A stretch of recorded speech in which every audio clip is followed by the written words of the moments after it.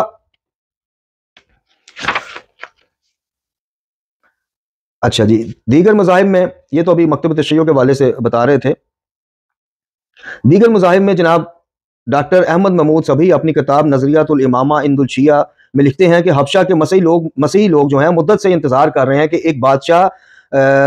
تھیوڈر آخر زمانے میں مہدی کے سیٹ سے واپس آئے گا اور تھیوڈر جو بادشاہ ہوگا وہ آ کے دنیا سے ظلم و جور کا خاتمہ فرمائے گا۔ پھر وہ یہ بھی کہتے ہیں کہ عیسائیت کے علاوہ دوسرے مذاہب میں بھی مہدی کے آنے کا تصور اس سے کچھ زیادہ مختلف نہیں جو مسلمانوں میں مہدی کے بارے میں پایا جاتا ہے۔ چنانچہ مغلوں کا عقیدہ تھا کہ تیمور لنگ یا چنگیز خان نے اپنی موت سے پہلے یہ کہہ دیا تھا کہ وہ اپنی قوم کو چین کے تسلط سے آزاد کرانے کے لیے ایک بار پھر پلٹیں گے۔ ایرانی دیومالا کے مطابق مجوسی میں زرتشت کی اولاد میں سے اشید ربابی کے آنے کا انتظار کر رہے ہیں۔ اسی طرح قدیم مصری مذاہب میں، چینیوں کی کتابوں میں اور قدیم ہندوؤں کے عقیدہ تناسخ میں بھی وہی آثار پائے جاتے ہیں اور ایک اوتار کے آنے کی شنید وہاں بھی سنائی دی جاتی ہے۔ جو پارسیوں کے نظریات میں بھی پائے جاتے ہیں۔ نیز ایسی اور بھی بہت سی مثالیں ہیں جو مختلف مذاہب کے عقائد سے متعلق عرب اور اہل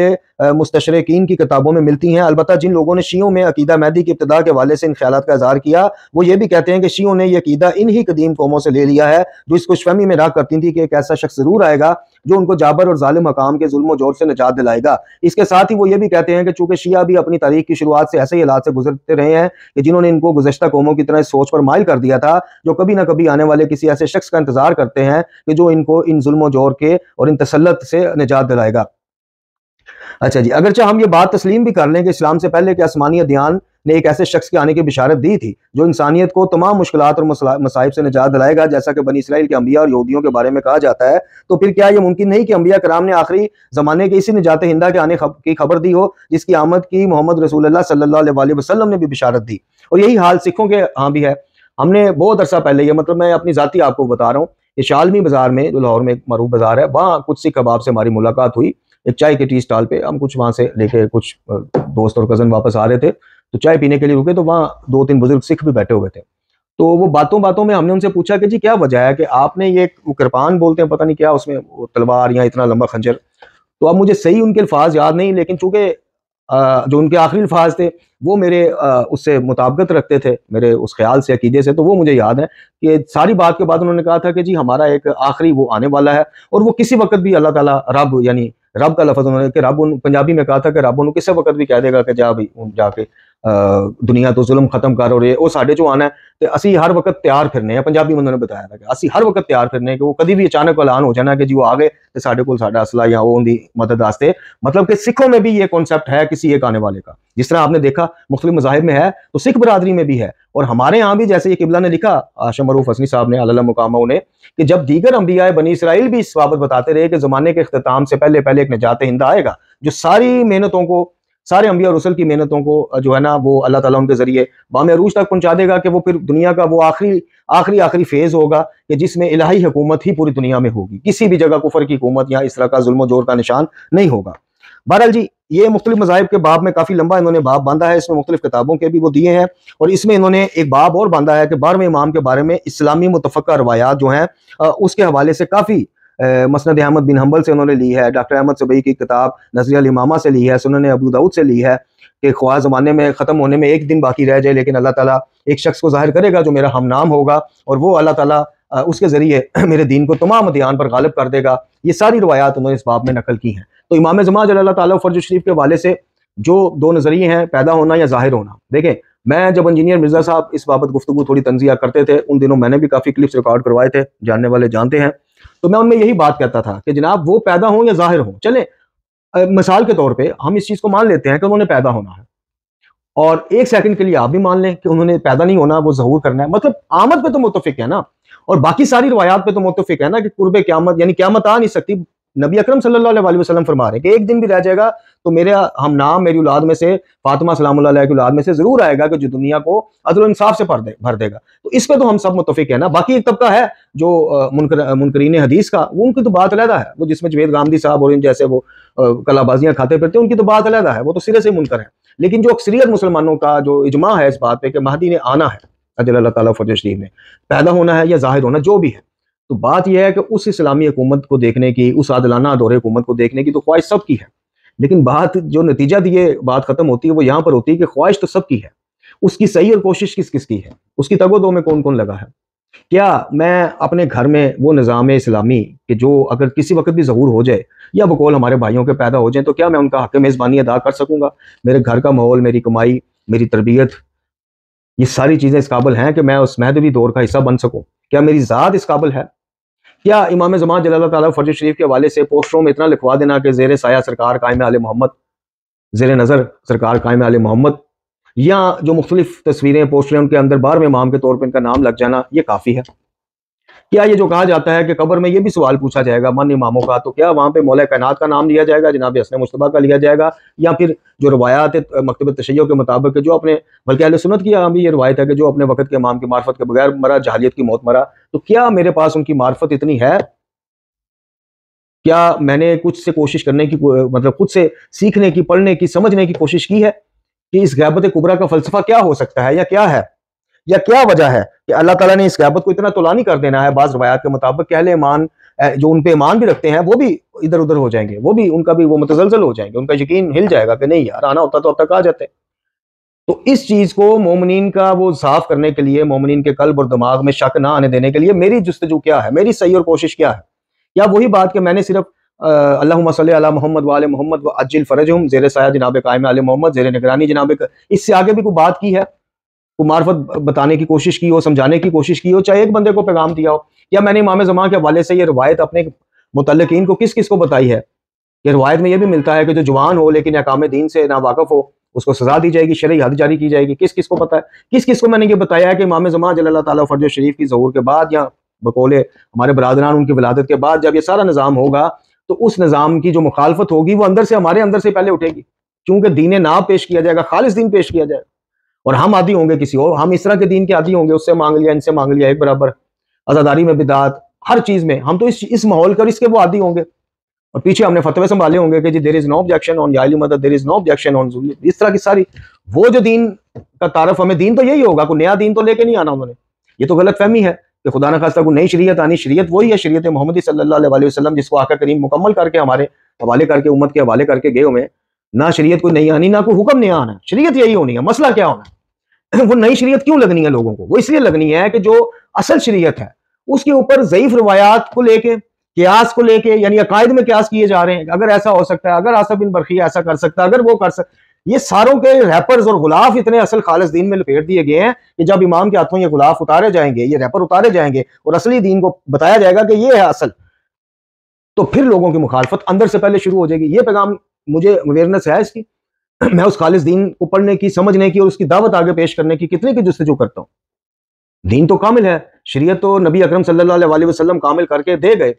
قرآن الحمد سے والناس تک محفوظ ہے، الحمدللہ محفوظ بھی ہے، مکمل بھی ہے، اور یہی مصحف جو جس کی ترتیب یہ ہے، اسی ترتیب کے اوپر ایمان رکھنا ہمارا فرض ہے، یعنی جو رائج فی الحال وہ ہے۔ اب یہ جو کچھ روایات لے کے ہم وہ کر دیتے ہیں، جیسے مشہور عالم نے بھی کر دیا، وہ جو مولا علی کی ترتیب کے عنوان سے تھا، جو بھی تھا، آج جو مصحف ہمارے پاس موجود ہے الحمدللہ یہ کامل ہے، اس سے میں کتنا استفادہ کرتا ہوں، اور یہ بھی امام ہے، قرآن امام ہے، اور یہ میں نے بھی بلکہ کچھ ویڈیوز میں خاموش امام کہہ دیا، بعد میں بھی متوجہ ہوا کہ مجھے تو مولا علی کہہ رہے ہیں کہ اس کی تو آواز ایسی ہے کہ سننے کی مجھ میں تاب نہ ہو، وہ علیحدہ بات ہے، اس کو خاموش کہنا ہی زیادتی ہے۔ قرآن بھی امام ہے، ایک امام ہمارے غیبت کبریٰ میں ہے، تو یہ امام تو ہر وقت ہمارے پاس ہے، اس سے تو ہٹ کے راہ اس امام کی بھی نہیں ہے، اور اسی قرآن کے تابع، اسی شریعت کے تابع ہمارے سارے ائمہ طہار ہیں، تو میں نے اس شریعت کو، خالص شریعت کو اپنانے کی اپنے ذات پہ، اپنے گھر پہ، اپنے محلے کتنے کی صحیح اور کوشش کی ہے کہ جو میں اس حکومت مہدی کا حصہ بننے کے خواب دیکھ رہا ہوں کہ جب ظہور کریں گے تو مجھے بہت خاص الخاص عہدہ دے دیا جائے گا، مجھے قبر سے، میں مر بھی گیا ہوا تو مجھے قبر سے اٹھا کے کہا جائے گا آجو جی۔ تو یہ ساری چیزیں، بات وہی ہے، ساری ان چیزوں کا اینڈ رزلٹ متوجہ ہونا۔ اللہ تعالیٰ سے دعا ہے کہ ہمیں قرآن والے بیت کی تعلیمات روحانیہ پڑھنے، سمجھنے، ان پر عمل کرنے کی توفیق عطا فرمائے، خاتمہ بالایمان فرمائے، امام زمان جل اللہ تعالیٰ فرج شریف کے ظہور میں تعجیل فرمائے، ہمیں ثانیہ دے ثانیہ باننے کی توفیق عطا فرمائے۔ آج اپنی خصوصی دعاؤں میں بندہ حقیر کو اور میری فیملی کو ضرور یاد کیجیے گا، اپنی دعاؤں میں میری صحت و سلامتی کے لیے، اور سب سے زیادہ یہ کہ جو یہ مشن ہے تبلیغات کا، قرآن والے بیت کی تعلیمات کا دنیا تک پہنچانے کا، اس کی بابت میری توفیقات خیر میں اضافے کے لیے اللہ رب العزت سے ضرور دعا کیجیے گا۔ وما علینا الا البلاغ۔